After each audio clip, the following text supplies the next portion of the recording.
Go. Hello, welcome to the Alone Show. I'm your host, John Malone. In this episode, no regulars, because reasons, as always. As for our guests, they're all from the United States of America. At least I know one is from Connecticut. And they're all filmmakers. But what films are they making? Well, that's what we're about to find out. Ladies and gentlemen, I give you Eugene Bellida, Fabrizio Fanti, and Debbie Ricky. Thank Hi, you. nice Thank to you very see you. much. Hello. Nice to be here. Me too. I appreciate greatly when you pronounce my last name properly. So usually it becomes a complete disaster. People put N's in there. Belinda is a whole horrible thing. Ah, I thought so. So, how's life for all of you? Pretty exciting Doing right now. Yeah. Things are going great. Yeah. Nice. People are watching. And of course, Good feedback. okay, that's cool. So, what is this movie that you're all working on? You want to take this, Huge? Yeah, I'll take it.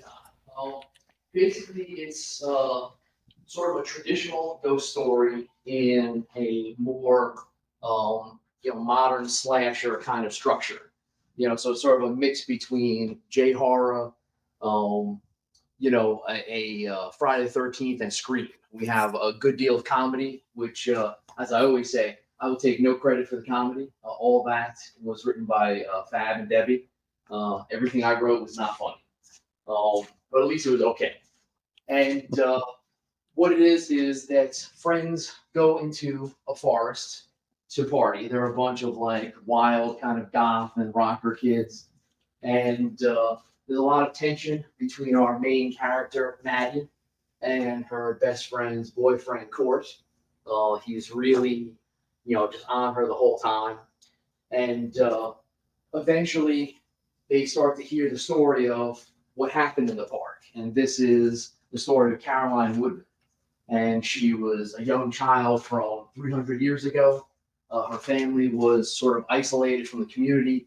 Everyone believed her mother to be a witch, and so they became like an oddity. It became like a rite of passage to sort of for the kids to sneak over to their house and try to get a glimpse of the family.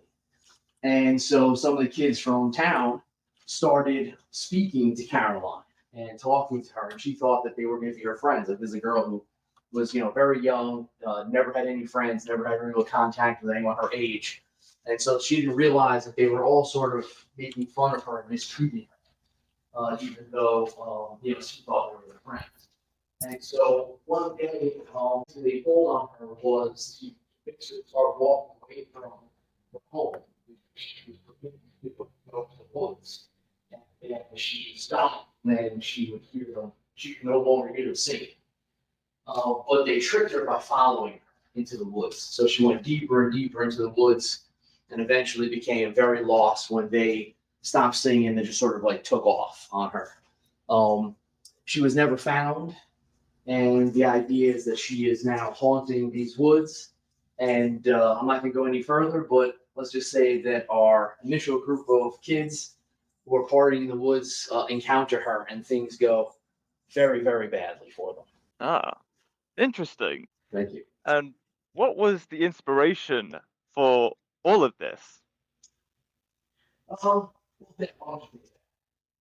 So the story, actually, the inspiration for it, the Caroline character, actually came from my daughter. When she just, she's always been a super creative child. And one day she's telling us this story about a little girl who cried her eyes out. And now she's just sort of a spirit out there. And she gave us this idea. And Eugene and I kind of looked at each other and we were like, we could write a movie about this. And we started spitballing ideas, and we brought Fab in because Fab's been a lifelong friend. We've known him for many, many, many years. And we brought him into it and said, here's our general idea. What can you do? And so Fab started working on the screenplay, and then we just started going from there and throwing things, together from there. One of the main things that we did was we created the characters first. I feel like in a lot of horror movies, there's not a lot of character development. You just sort of have a whole bunch of kids or a whole bunch of adults, and then they all just, bad things happen to them, and no one really knows who they are and how they relate to each other. So we came up with the entire friend group that ends up being in the movie and talked about how we would interact with them and who was connected to who, and how Maddie was connected to Court and how Court was connected to Greg. And we put all of that together. And I think having that matrix made it really easy for Fab to go in and start writing dynamics. And when he would put dialogue together and give us first drafts, you could see that he was working from these created relationships. And I feel like we have a lot of really good relationship structure in the film, which makes us stand out from a lot of other horror movies. Very nice. Have there been any other film works that you guys have done in the past? Primarily, it's been short films that I've done, and used to do a lot of ADing and line producing back in the day. But it's really just been, as far as directing side, short films and screenplay writing. Obviously, a lot of screenplay writing for me. And for me, it's been screenwriting, but also I have produced web series over the last 15, 20 years. And for myself, this is my first foray into film. I've always been a big writer. I was an English major. I actually taught English for high schoolers, but I never actually made it into film or did any sort of film. We just sort of started here, and I think we worked really well together. I think that all of our strengths played off of each other, and where someone was weak in one thing, another person was strong. Like, as Eugene mentioned, he's not a funny person. So the comedy needed to come from other places, but where he would understand how we would write something and he'd be like, no, they definitely wouldn't react that way. They would react this way, and he would understand that dynamic better. So we all worked off of each other. And the key was setting up all the character dynamics early, because there are about 12 characters, primary characters within the story. And, the challenge is always making sure that everybody has their time, their moments, and they're not just sitting around dead in the water in a scene. It was really important to make sure that every character was engaged as much as possible in every single scene, even when there are 12 of them in a room. Yeah, I'm proud to say that our movie has no red shirts. If you're a Star Trek fan, you know what I'm talking about. Everybody that's in it has a developed personality. You know who they are. You know how they relate to other people. You know why they're there, and you either hate them or you love them. And I think that's important, especially, like I said, in a lot of horror films, there's just a lot of people that are like chainsaw fodder, as it would. Yeah, the motivations are very clear among the characters. Yeah, that was always my biggest issue with a lot of 80s horror. I love it to death, but very frequently people are introduced. I think Friday the 13th is probably the worst offender of this. They will literally introduce characters and then kill them a minute and a half later. This happens repeatedly, and it's not as much fun if you get to see the character, see them develop, whether you like them, you don't like them, that's and giving the characters motivation, make them a little more real, even if you don't like them, and you're still doing that traditional American, rooting for the killer against the character. It's a little bit better than them just being annoying, which is what a lot of characters sort of rely on in other horror films, where it's oh, you just want the, Jason to kill this person because they're extremely annoying. I think we sort of took that to a different level, in the sense that if you don't like our character, it's for very, very good reasons. They are behaving extremely badly. And, or if you do like them, it's because they're, hopefully good and engaging. And we're lucky to have some really, really good actors that could bring our words to life. Nice. So what's the next few steps or phases in terms of making this film? Well, it's completed. Yeah, I mean, it's actually out there and available on Fandango Home right now. So we have that. We're actually going to be on Amazon pretty soon. It's all just North American right now. We haven't been able to sit down and try to figure out an international strategy. Going with North America's just sort of easiest way first. And right now we're available to rent for the next 3 months until September 1st, and then our exclusivity to TVOD is up, and we should have one of hopefully the major streamers will pick us up right now. Our producers rep is working on getting all that done, and we have a good deal of interest, and things are going well in that direction. So it's really good. Incredible. Yeah, it's been very exciting. The movie became available to the public on June 1st on Fandango at Home Vudo. And so that's where we are right now. So we're just doing publicity and PR and interviews and telling as many people as we possibly can about our film. So, everyone knows it and loves it like we do. Fantastic. We have a great band, actually. We have 5 songs of theirs called El Mundo, and they're from the UK. And so, we really want to get the movie released over there so that they can show their friends and get everything going outside of just sending them a link, a private link for them to watch a movie. So we want to get them engaged because their music really brought some really, really interesting dynamics to the film. It's not just sort of your standard kind of whatever, grab some indie band, some friends of yours. These guys are fantastically produced, really great musicians, and supplied some really, really awesome tracks for us. Fantastic. So in terms of international releases, what are the few countries are you considering releasing your film to? We are looking to be released to the UK. We're looking for Canada, South America, Mexico. What else, Eugene? Fab? Well, I mean, pretty much I think the easy way out, easy path out is to English speaking. And then we have to sit down and do a lot of delivery stuff to get, different language tracks. So, then we have to really go in. What we really need to do is sit down with an international sales agent and sort of create a good plan for that, which is, a very big to do. Right now, just trying to get things out, and social media for North America is very time consuming. So, but yeah, I mean, that's really, the way I see it is sort of that sort of general, move out. All right then, that's pretty cool. Are there any other jobs or opportunities you have not done yet that you would like to do someday? I think that we all hope that this is just the first of many Mimage pictures that you will be talking to us about. We have other story ideas, some that are connected to The Girl Who Cried Her Eyes Out and some that are not.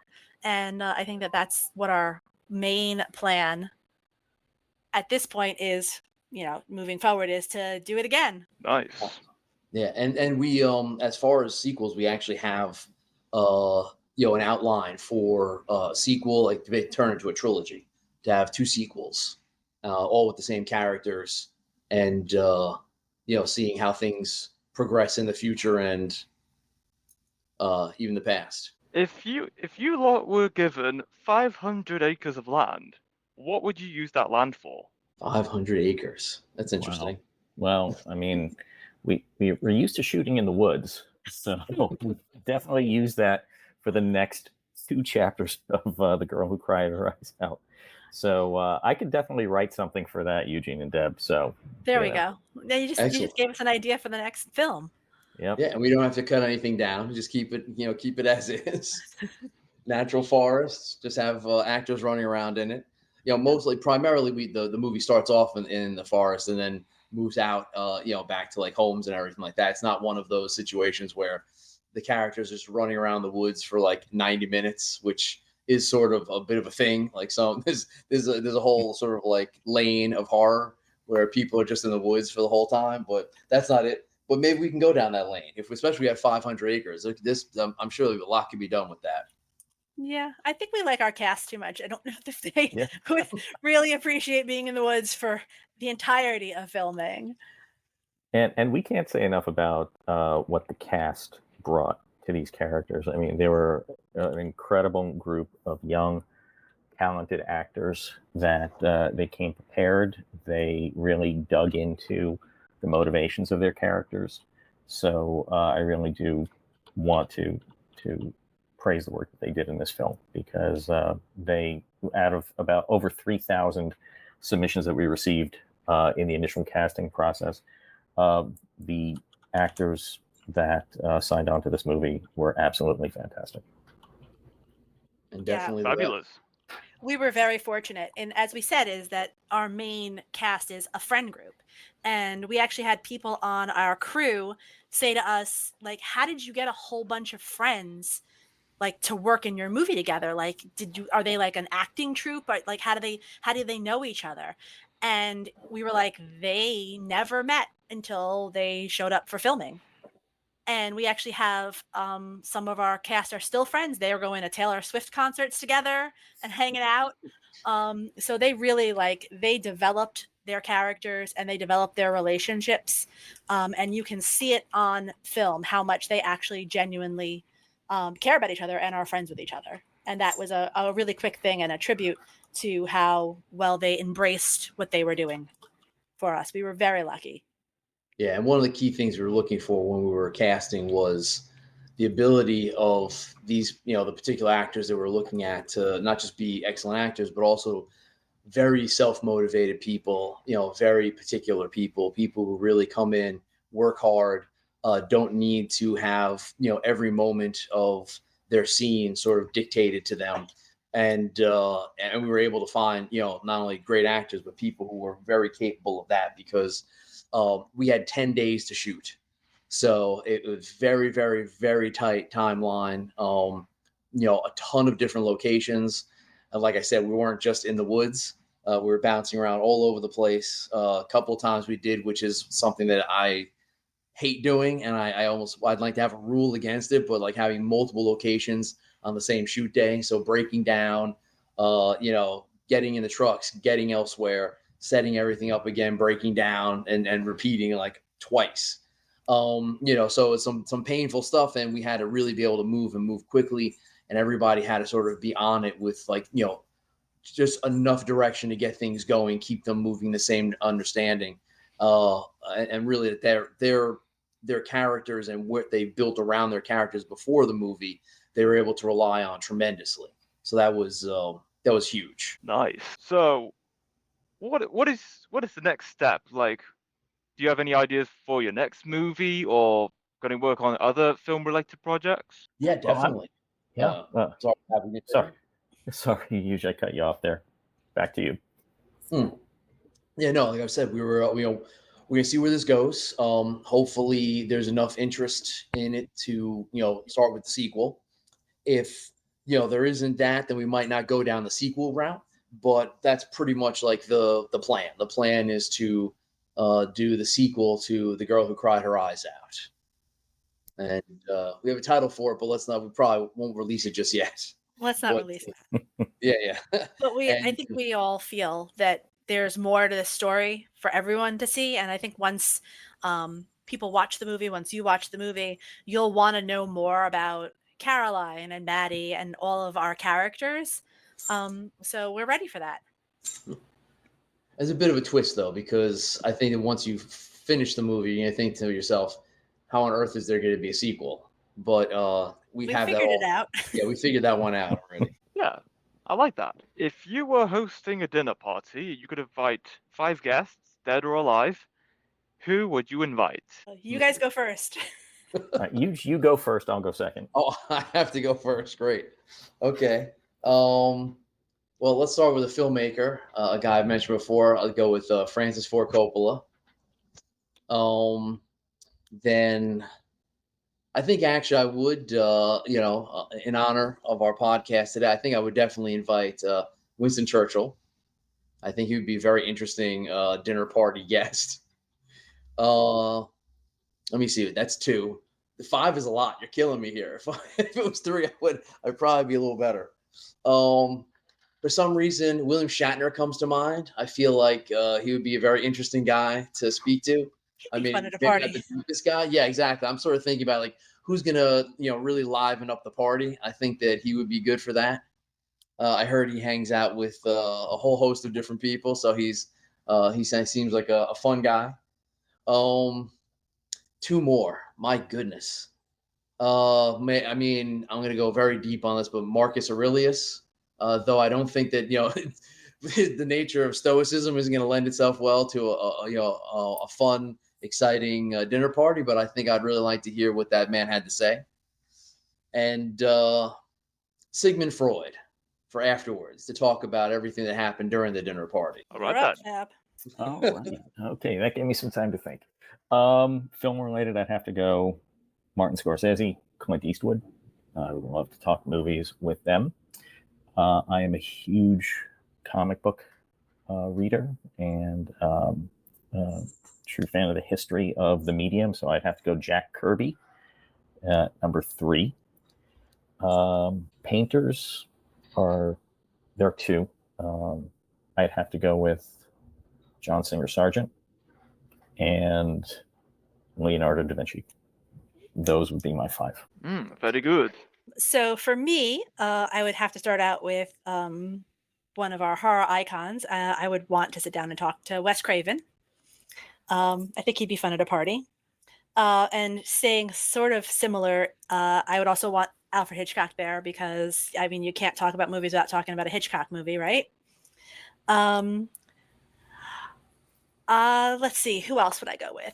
Lucille Ball. She is a personal hero of mine, and she is one of the pioneers of filmmaking and television, and people don't realize how many pots she had her finger in, and I would love to be able to sit down and have a chat with her, and I think she'd fit in with everyone else.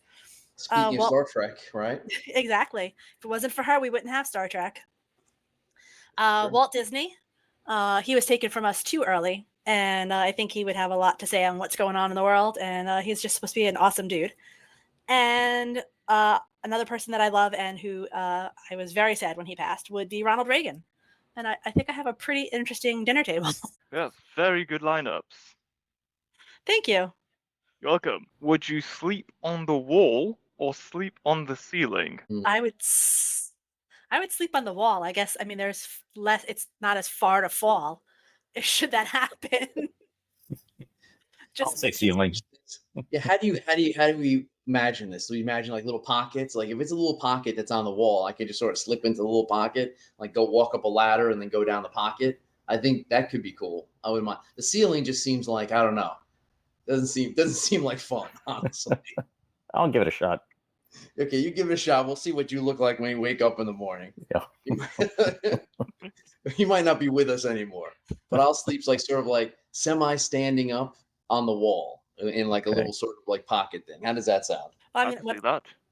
when you said wall, my mind immediately went to Game of Thrones, and I was like, it's going to be a little chilly, but we're good. Yeah, good point. What could you give a 40-minute presentation on without any preparation? I could talk about movies for an hour and 40 minutes. That's I hate to take the easy way out, but that would have to be it. William movies, Shakespeare. please. Movies. Yeah, I could do Shakespeare as well. Like I said, as I was an English teacher, so I had to do 40-minute presentations on a lot of writers. Yeah, in my other life, I do data, so I could talk about data stuff. I could talk about science. Actually, I love physics, so I could definitely talk about science. Pretty unprepared, unless depending upon how deep. Obviously, with science is a very broad topic, so it'd have to be a little more specific. Eugene, there is very little that you couldn't talk about for 40 minutes. This is true, but at least I've had to sit through many of those conversations myself. We all have, Fab. It is what it is. Absolutely. Truly. If you could live anywhere in the world, where would it be? We are Sicilian by heritage, and I would love to live in Sicily. Ah. I would have to say Italy. I've been fortunate to be able to go back to my family's ancestral hometown throughout my life, and it's one of my favorite places to be. It's in the countryside, south of Rome. That's where I would be. Very Too good. hard for me. I think I'd be looking for. I like deserty areas. I'm not big on humidity, so Sicily would really kill me.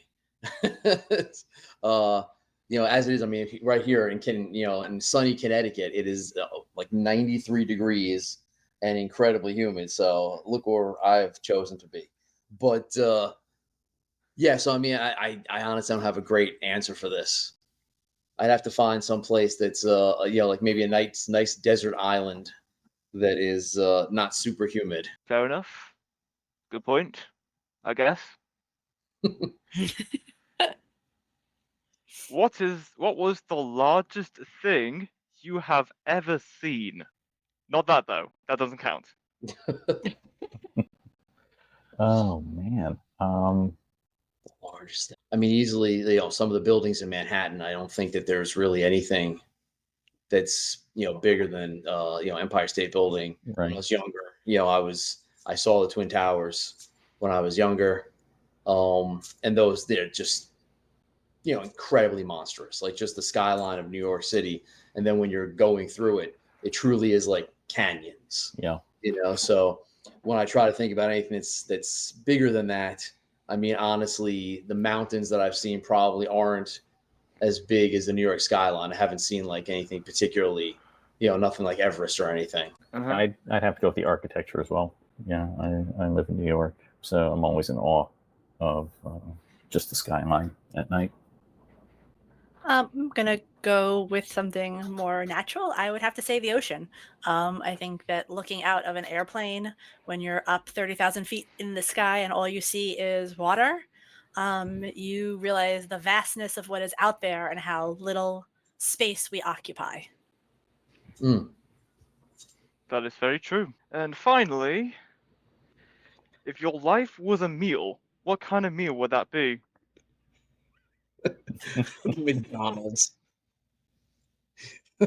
Oh boy. That's my unfortunate answer. Oh, Not that that's what I want it to be, but I'm just where you asked me if it was. So that's why I'm giving you that answer. Fair enough. That happens.